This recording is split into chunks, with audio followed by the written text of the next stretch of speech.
Yaqinlaringiz sizning suyanchingiz, hamkasblaringiz, qadrdonlaringiz. E'tibor esa har birimizning ko'makchimiz. Kun avvalida yaqinlaringiz, do'stlaringizga e'tiborli bo'la olasiz. Bunga ishonamiz.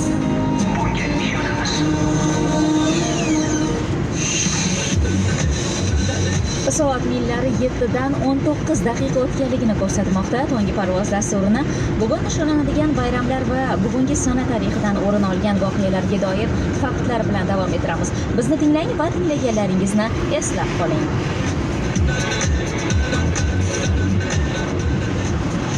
Har yili 29-iyul kuni butun jahonda xalqaro yo'lbars kuni nishonlanadi. Hisob-kitoblarga ko'ra, yovvoyi tabiatda 5000 dan ortiq yo'lbars saqlanib qolgan, lekin ularning soni borgan sari kamayib boryapti. Oxirgi 100 yillikda yo'lbarslar soni 25 martaga kamaygan. Italiya markazida joylashgan San Marino Respublikasida bugun O'rta asrlar festivali bo'lib o'tadi. Tyumen shahriga 1586-yil 29-iyul kuni asos solingan.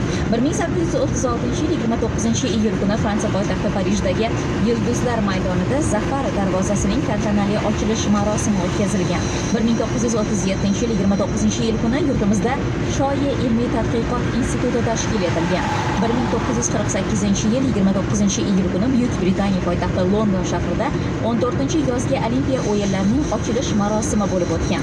1952-yil 29-iyul kuni birinchi bor yo'lovchisiz reaktiv samolyot Tinch okean ostidan uchib o'tgan. 1965-yil 29-iyul kuni London shahrida Beatles guruhi ishtirokidagi Help filmining premyerasi bo'lib o'tgan. Bugungi sanaga oid so'nggi qiziq fakt bilan tanishasiz. Buyuk Britaniya valiahdi shahzoda Charles va malika Diananing nikoh to'ylari 1981-yil 29-iyul kuni bo'lib o'tgan.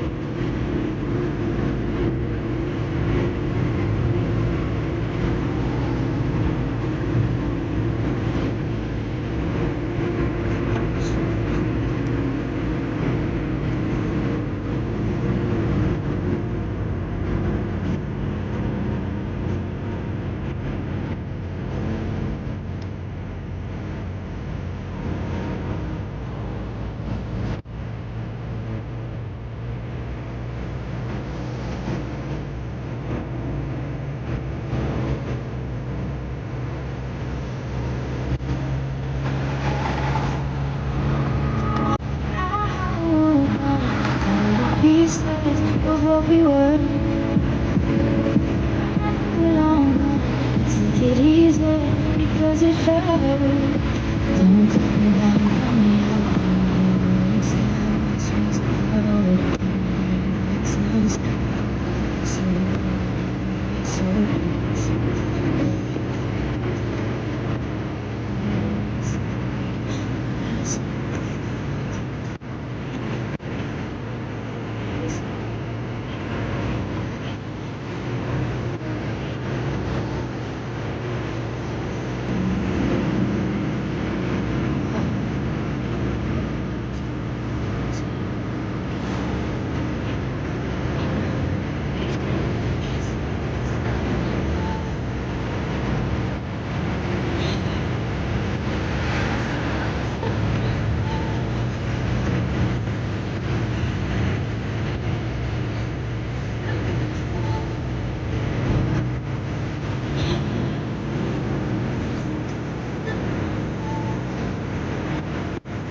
Yoshlar radiosi taqdim etadi.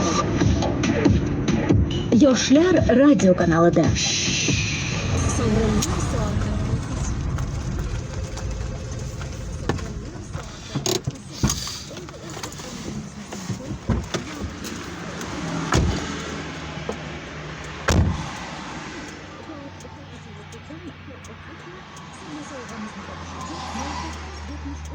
Raqamiga qo'ng'iroq qilib javob aytsangiz kifoya. Qo'ng'iroqning bir daqiqasi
Все, он там ворчит. Сейчас, блядь, за вчерашнее я вам устрою. Что строить? Ну, вчера же отправляли вот этот сон. Сейчас, блядь. Он, по-моему, Эрбол им показал. Эрбол все. Он По-моему. написал Андрей Анатольевич А7.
O'zbekistonimizda soat 7:27 ekanligini eslatib o'tamiz. Aziz muxlislar, bolalar vaqti sahifasini boshlaymiz. 71 raqamidan keyin 233 80 70 286 32 25 telefon raqamlari orqali bolajonlarimiz bilan bog'lanamiz. Aziz bolajonlar, faollikni qo'ldan boy bermang. Yozgi ta'til kunlari qanday o'tayapti? Issiqlarda charchamayapsizmi? Nimalar bilan mashg'ulsiz? Shular bizga juda ham qiziq va albatta bizning savollarimiz bor. Bilag'on radio o'yini bilan davom ettiramiz dasturni. Assalomu alaykum. Assalomu alaykum. Va alaykum assalom. Tanishib olamiz. Toshkentdan Biloliddinman. Biloliddin, kayfiyatlari Yaxshi. necha yoshdasiz? 12. 12 yoshdasiz. Yozgi ta'til kunlari qanday o'tyapti? Yaxshi, zavqli o'tyapti. Nimalar bilan bandsiz? Oyim bilan odamga qarasaman. Yana bir vaqtim bo'lganda kitob o'qiyman. Bo'lmayaptimi kitob o'qishga? Bo'lyapti. Bo'lyaptimi? Yaxshi. Qaysi kitoblarni o'qiyapsiz? Men ko'proq mana shu yozgi tarix sevini minib va ko'chdan kelgan bu asarlarni o'qiyapman. Ajoyib. To'garaklarga bormayapsizmi? Yo'q hozircha, oldin borar edim. Yaxshi. Hozir men sizga savol taqdim etaman. Bemalol topib olasiz. 12 yoshli bolalar bemalol topa olishadi. Diqqat qiling. Qanotlari mo'min va har tashir go'yo chopar. Tinmay parvoz etgancha manzilin to'g'ri. Qabudan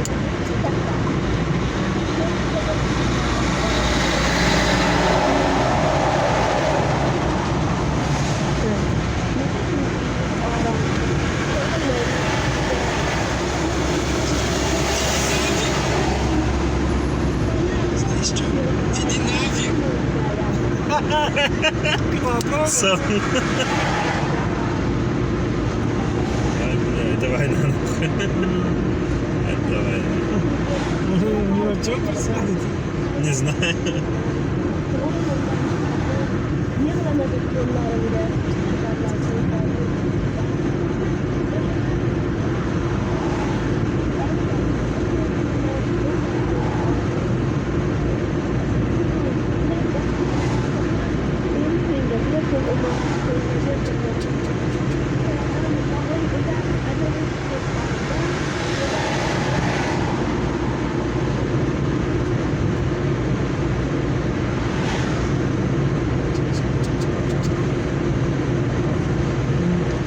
Купаться надо здесь.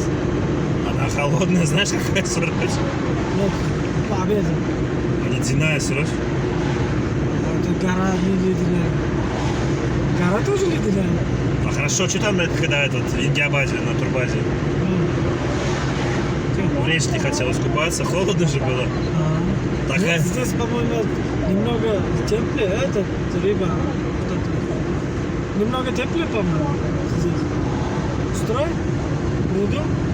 Давай. Что хочешь еще?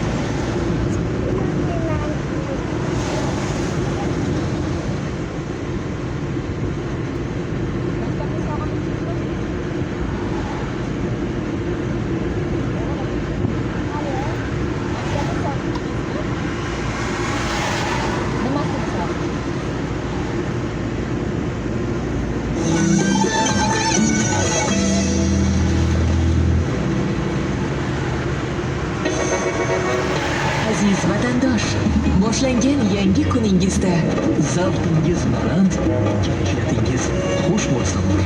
Efirda yaxshi kayfiyat. Yaxshi kayfiyatga hamroh bo'ling. Yosh kayfiyatda so'rna davom etamiz. Soatnilari 7:32 ko'rsatmoqda. Kecha O'zbekiston Yozuvchilar uyushmasi raisi, xalq shoiri Sirojiddin Said, Yoshlik jurnali bosh muharriri Nurilla Chori, Yozuvchilar uyushmasi a'zolari Ma'mura Zohidova, Nikolay Ilin va boshqa ijodkorlar Toshkent shahri Uchtepa tumanidagi Gulbahor sog'lomlashtirish oromgohida bo'lishdi. Ma'lumki, O'zbekiston Respublikasi Prezidentining 2021-yil 9-avgustdagi yetim bolalar va ota-ona qaramog'idan mahrum bo'lgan bolalarni tarbiyalashning tubdan yangilangan tizimini joriy etish chora-tadbirlari to'g'risidagi qarorda Я написал, это вам за вчерашнее.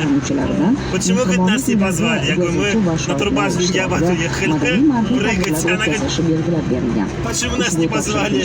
А я внизу напишу, это вам за вчерашнее. А сон пишет, а я тут при чем? 22-sonli mehribonlik uyi tarbiyalanuvchilari uchun uchrashuv o'tkazildi. Hozirda tarbiyalanuvchilar yozgi oromgohda bo'lgani uchun mazkur tadbir oromgohda tashkillashtirildi. Uchrashuvda o'quvchilar bilan tildan suhbatlashildi. Shoirlar o'z she'rlaridan, o'g'il-qizlar ustoz ijodkorlar ijodidan namunalar o'qishdi. Faol o'quvchilarga Sirojiddin Said badiiy kitoblardan ulashdi. Mehribonlik uyining ma'naviy ma'rifiy ishlar bo'yicha direktor o'rinbosari Hursanoy Mehriddinovaning fikrlarini eshitamiz. Hamma yoshligida endi tanilgisi keladigan kimdir tanisa xursand bo'lasiz-ku, bu baxtku bu. Endi men hozirgi paytda ijtimoiy tarmoqlarda faqat ko'raman, chunki televideniyega yoshlar kanalidan ketgan mablag'im bo'lgan paytda raqsga tushib, endi hozir raqs yig'ishtirganimdan keyin faqat xonandachilik bilan shug'ullangan sal mablag' anaqa bo'lib qoldi hozirgi kunda. O'shancha faqatgina ijtimoiy tarmoqlarda endi xudo xolasa sekin harakat qilaman, salgina yo'q qilib televideniyega berishga. O'zim bor, ijobiy yo'l. O'shalarni ko'proq so'rashadi. Soundtrack kuylamadim, uni aytishgan bitta yaqin ming afsus degan qo'shiq kinoga kerak bo'lgan qo'shiq o'shani qildim, yaqin me'yori bo'ldi. Lekin kinolarga ham tushganman, ko'p kinolarda o'ynaganman. Kichkina epizodlar bo'lsa ham o'ynaganman, chaqirib turishadi. Lekin hali soundtrack qo'shiq tayyor bo'ldi, ularga jo'natdim. Ma'qul kelsa, xudo xohlasa o'sha qo'shiq o'tsa, balki soundtrack bo'lib ketishi mumkin. Bir necha marta mana shu mehribonlikdan ketish to'g'risida o'ylab ko'rganman-da. Boshqa ishimni o'zlashtirib, o'zim pedagogman. Hozir mana shu 19 yil davomida butun mehribonlik devorlarigacha singib ketgan bo'lsam kerak deb o'ylayman o'zimni shaxsan. Chunki har bir mana shu bolalarning taqdiridan, bularning armonlaridan gaplashganda, yo bularni ko'z yoshini ko'rganda nimaga bularni qo'shim kerak degan savol o'zimga tug'iladi. Bu qancha sog'likka, asabga zarar ekanini bilaman. Lekin ertasi kuni ishga kelayotganda bolalarning birontasi yugurib chiqib oyijon deb quchoqlab olsa, o'sha asabbuzarliklar, ko'ngil xavarliklar hammasi tarqab ketadi. Bu deyarli har hafta, har kun takrorlanadigan holat. Men o'ylaymanki, bolalarda hech mana shu bolalar bizning O'zbekistonimizda, bizning yurtimizda yashayotgan bolalar hammasi baxtli bolalar. Chunki bizning yurtimiz tinch, farovon, hamma tomonidan e'tiborga, ijtimoiy himoyaga muhtoj bolalarimiz alohida e'tiborli. Mana shu e'tiborni mevasi sifatida mana shu yerda biz ta'lim tarbiya berayotgan bolalar ertaga mustaqil hayotga chiqqanda bular har birini o'zini oilasi, o'zini hayotda tutgan o'rni bo'ladi. O'sha o'ringa loyiq bo'lib, o'sha o'rni o'zi uchun o'rni yarata olsa, bu bizning yutug'imiz deb o'ylayman. Chunki bizim berayotgan tarbiyamiz bolalarimizga oilaviy tarbiya. Mana shu oilalarda bolalar qanaqa tarbiya topsa, mana shu bolalarimizni hozir kuzatsangiz, mani ona deydi. Mana shu yigitlarimiz, mana Abbos Cho'lponovlar borlar, mana Inomjon borlar, yana o'sha erkak tarbiyachilarimizni ota deb chaqirishadi bular. Ada ota deb chaqirishadi. Men o'ylaymanki, bu hammaga ko'chadan kelgan odamlarga erishtirish mumkin, lekin bunda e'tirofga loyiq bo'lish hammaning qo'lidan kelavermaydi. Bolalarning e'tirofi ona deyishga loyiq bo'lish ham, ota deyishga loyiq bo'lish ham bu e'tirof. Chunki bu yerda bolalarga o'sha qalbiga yo'l topa oladigan, butun mehrni beradigan, kerak bo'lsa o'zini oilasini unutib qo'yadi. Shu bolalar dardi bilan bo'lib. Hozir ayniqsa shukurlarda bu yerda mana bolalarimiz oromgoh qo'ynida dam olyapti. Mana katta tashkilot O'zbekiston Yozuvchilar uyushmasini raisi boshchiligida ijodkorlar to'planib tashrif buyurgan. Bu tashrif mana bolalarga berilayotgan kitoblar, bu ma'naviyat tarqatmoqda. Qo'liga olgan kitoblar bola bir marta varaqlab chiqadi. Kim yozgan, avtor kim, bunda bosh qahramon kim. Mana shunaqa yurtdoshlarimiz bor ekan. Mana shu katta tashkilotlar bolalarimizni hayotiga daxldor ekan. Bizda yashayotgan, bizni mehribonligini tugatib chiqayotgan bolalarimiz albatta hayotda o'z o'rnini topadi deb o'ylayman. O'rin topishda mehribonlik jamoasining mehnati beqiyos deb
yeşil qaysi buloqni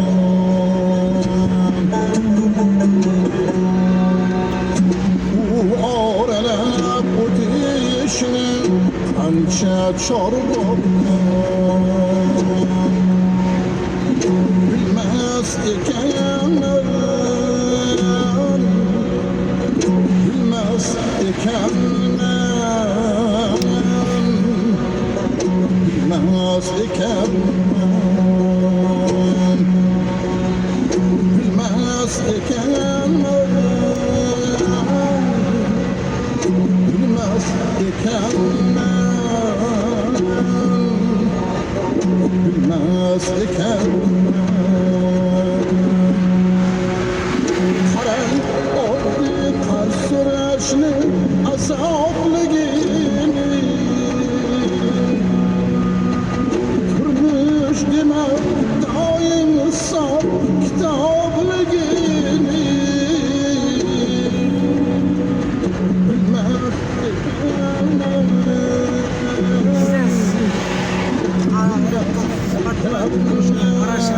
Qarashan? Teatrga fotografiyasida Baran?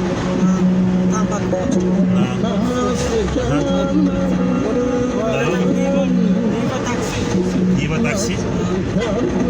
Qarashan chiqam so'rash. Gara? Ozere.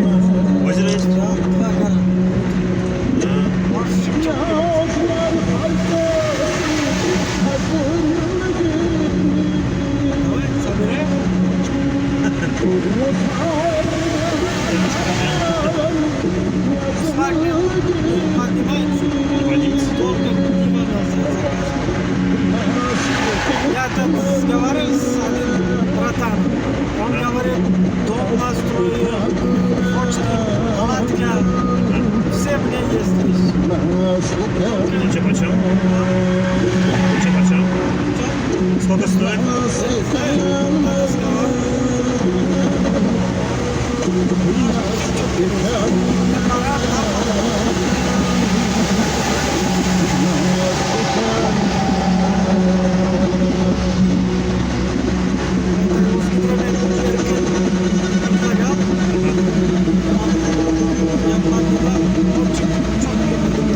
На летом уже снег есть. Снег есть.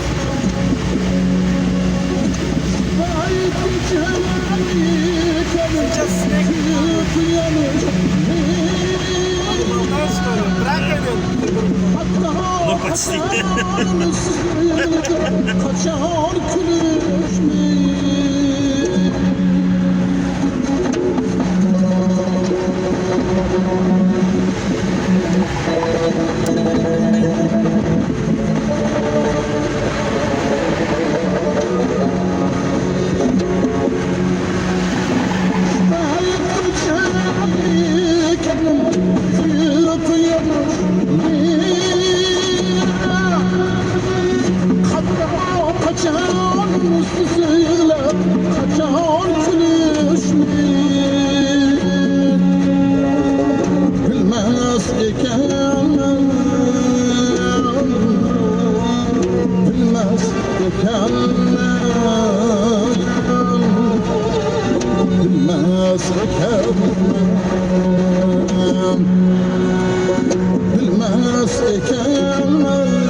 O'zbekiston radio kanalida kulgu bekati. Dasturlarimiz davomida tinglab boring. Biz sizga quvvat kayfiyat tilaymiz.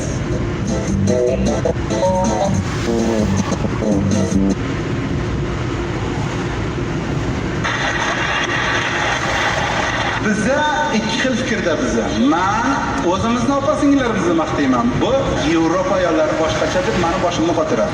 Shunga sizlar menga yordam beringlar. Men aytamanki, o'zimizni opa-singillarimiz nimasi yaxshi deydi, men sanab beraman.